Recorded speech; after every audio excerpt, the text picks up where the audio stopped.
ನಮಸ್ತೆ ಕರುನಾಡು. ಕರುನಾಡು ಕುಸುಮಕ್ಕೆ ಸ್ವಾಗತ. ಇಂದು ನಾವು ಚರ್ಚಿಸುತ್ತಿರುವ ವಿಷಯ ಇಡೀ ಜಗತ್ತನ್ನೇ ನಡುಗಿಸುತ್ತಿದೆ. ಅರಬ್ಬಿ ಸಮುದ್ರದಿಂದ ಪರ್ಷಿಯನ್ ಗಲ್ಫ್ವರೆಗೆ ಬೆಂಕಿಯುರಿಯುತ್ತಿದೆ. ವಿಶ್ವದ ಅತಿದೊಡ್ಡ ನೈಸರ್ಗಿಕ ಅನಿಲ ಕ್ಷೇತ್ರ ಧಗಧಗಸುತ್ತಿದೆ. ಅಮೆರಿಕಾದ ಅಹಂಕಾರಕ್ಕೆ ಇರಾನ್ ಪೆಟ್ಟು ನೀಡುತ್ತಿದ್ದರೆ, ಭಾರತ ಮಾತ್ರ ತನ್ನದೇ ಆದ ಹಾದಿಯಲ್ಲಿ ಸಾಗಿ ಜಗತ್ತಿಗೆ ಮಾದರಿಯಾಗುತ್ತಿದೆ. ಏನಿದು ಪೂರ್ಣ ಕಥೆ? ಬನ್ನಿ ನೋಡೋಣ. ಕಥೆ ಶುರುವಾಗುವುದು ಪರ್ಷಿಯನ್ ಗಲ್ಫ್ನ ಮಧ್ಯಭಾಗದಲ್ಲಿರುವ ಸೌತ್ ಪಾರ್ಸ್ನಿಂದ. ಇದು ಕೇವಲ ಒಂದು ಗ್ಯಾಸ್ ಫೀಲ್ಡ್ ಅಲ್ಲ, ಇದು ಇಡೀ ಜಗತ್ತಿನ ಅತಿದೊಡ್ಡ ನೈಸರ್ಗಿಕ ಅನಿಲದ ಭಂಡಾರ. ಇರಾನ್ ಮತ್ತು ಕತಾರ್ ಎರಡು ದೇಶಗಳು ಇದನ್ನು ಹಂಚಿಕೊಂಡಿವೆ. ಇತ್ತೀಚೆಗೆ ಇಸ್ರೇಲ್ನ ಅತ್ಯಾಧುನಿಕ ಯುದ್ಧ ವಿಮಾನಗಳು ರಾತ್ರೋರಾತ್ರಿ ಸೌತ್ ಪಾರ್ಸ್ ಮೇಲೆ ಬಾಂಬ್ಗಳ ಮಳೆ ಸುರಿಸಿವೆ.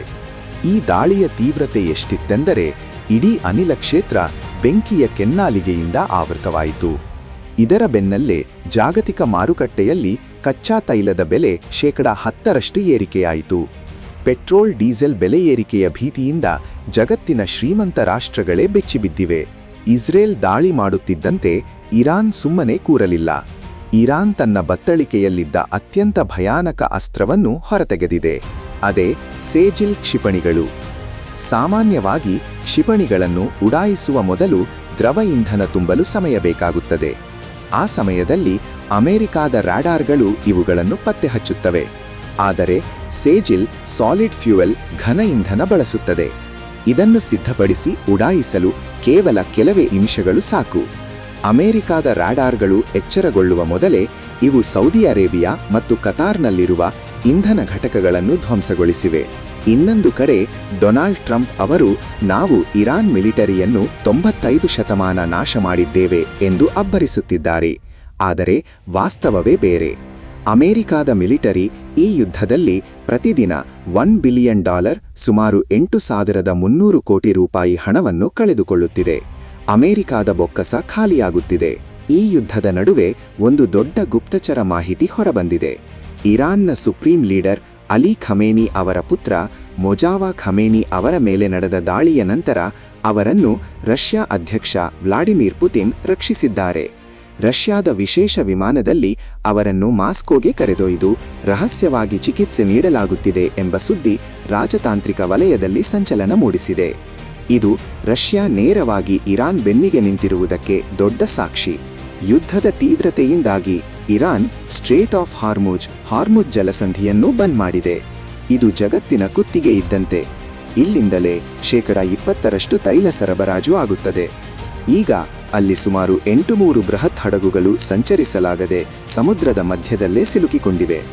ಇದರ ಪರಿಣಾಮ ಏಷ್ಯಾದ ದೇಶಗಳ ಮೇಲೆ ಬಲವಾಗಿ ತಟ್ಟಿದೆ. ಉದಾಹರಣೆಗೆ ಶ್ರೀಲಂಕಾದಲ್ಲಿ ಇಂಧನವೇ ಇಲ್ಲದಂತಾಗಿದೆ. ಅಲ್ಲಿನ ಸರ್ಕಾರ ವಾರಕ್ಕೆ ಕೇವಲ 4 ದಿನ ಮಾತ್ರ ಕೆಲಸ ಎಂದು ಘೋಷಿಸಿದೆ. ಜನಸಾಮಾನ್ಯರು ಬೀದಿಗೆ ಬರುವಂತಾಗಿದೆ. ಜಗತ್ತಿನ ಬಹುತೇಕ ರಾಷ್ಟ್ರಗಳು ಅಮೆರಿಕಾದ ಟಾಸ್ಕ್ ಫೋರ್ಸ್ ಸೇರಿ ಇರಾನ್ ವಿರುದ್ಧ ನಿಂತಿವೆ. ಆದರೆ ಭಾರತದ ಪ್ರಧಾನಿ ನರೇಂದ್ರ ಮೋದಿ ಅವರ ನೇತೃತ್ವದಲ್ಲಿ ಭಾರತ ಒಂದು ಚಾಣಾಕ್ಷ ನಿರ್ಧಾರ ಮಾಡಿದೆ. ಯಾರ ಪರವೂ ಇಲ್ಲ. ಭಾರತ ಅಮೆರಿಕಾದ ಮಿಲಿಟರಿ ಮೈತ್ರಿಕೂಟಕ್ಕೆ ಸೇರಲು ನಿರಾಕರಿಸಿದೆ. ಸ್ವಂತ ರಕ್ಷಣೆ. ಭಾರತ ತನ್ನದೇ ಆದ INS ವಿಕ್ರಮಾದಿತ್ಯ ಅಥವಾ ಇತರ ಯುದ್ಧ ನೌಕೆಗಳನ್ನು ಕಳುಹಿಸಿ ತನ್ನ ವ್ಯಾಪಾರಿ ಹಡಗುಗಳಿಗೆ ರಕ್ಷಣೆ ನೀಡುತ್ತಿದೆ. ನೇರ ಒಪ್ಪಂದ. ಭಾರತ ಇರಾನ್ ಜೊತೆ ನೇರವಾಗಿ ಮಾತುಕತೆ ನಡೆಸಿ ಅವರಿಗೆ ಬೇಕಾದ ಅಗತ್ಯ ವಸ್ತುಗಳನ್ನು ನೀಡಿ ಪ್ರತಿಯಾಗಿ ಇಂಧನ ಪಡೆಯುವ ಒಪ್ಪಂದ ಮಾಡಿಕೊಂಡಿದೆ.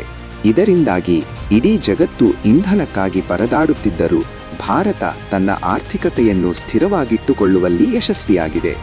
ಇದು ಭಾರತದ ಹೆಚ್ಚುತ್ತಿರುವ ಜಾಗತಿಕ ಶಕ್ತಿಯ ಸಂಕೇತ. ಸ್ನೇಹಿತರೆ, ಈ ಸಂಘರ್ಷ ಎಲ್ಲಿಗೆ ಹೋಗಿ ನಿಲ್ಲುತ್ತದೆಯೋ ಗೊತ್ತಿಲ್ಲ. ಆದರೆ ಭಾರತ ಮಾತ್ರ ತನ್ನ ರಾಷ್ಟ್ರೀಯ ಹಿತಾಸಕ್ತಿಯನ್ನು ಕಾಪಾಡಿಕೊಳ್ಳುವಲ್ಲಿ ವಿಶ್ವಕ್ಕೆ ಪಾಠ ಹೇಳುತ್ತಿದೆ. ಇಸ್ರೇಲ್ ಇರಾನ್ ಯುದ್ಧದ ಈ ಬೆಳವಣಿಗೆಗಳ ಬಗ್ಗೆ ನಿಮ್ಮ ಅಭಿಪ್ರಾಯವೇನು? ಕಮೆಂಟ್ ಮಾಡಿ ತಿಳಿಸಿ. ಈ ಮಾಹಿತಿ ಇಷ್ಟವಾದರೆ ಕರುನಾಡು ಕುಸುಮ ಚಾನೆಲ್ ಅನ್ನು ಸಬ್ಸ್ಕ್ರೈಬ್ ಮಾಡಿ, ಶೇರ್ ಮಾಡಿ. ಜೈ ಹಿಂದ್, ಜೈ ಕರ್ನಾಟಕ ಮಾತೆ. ಧನ್ಯವಾದಗಳು.